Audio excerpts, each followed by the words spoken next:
Hey guys, so we are about 20 minutes before market closes. NIO has just got an insane rally. Like this is crazy, dude. Since May, it's gone up like more than what, like 10x, dude. Like that's insane. I don't know if it's gonna stop at this point. It's really not even about TA anymore. It's just about momentum. It's still cheap enough to where anybody could just put in $40 and all retail, everybody keeps purchasing. I do think that a lot of banks have a lot of their big positions around like the 30-ish to $35, $25 level. The only way that I can actually see a pullback is maybe if NIO goes to like $50 and then goes back down. I don't know if there's going to be a pullback soon. Nobody knows what's happening with NIO. As far as we all know, it's going to moonshot straight to $100 and then it's going to keep going. Nobody knows, right?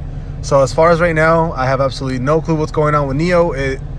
It seems like it's going to do 10% every single day. I don't know, honestly. Like, it's absolutely insane. Like this run up, it did a 10x in like the last couple months. There's no way that it's going to stop. I don't know. It's crazy.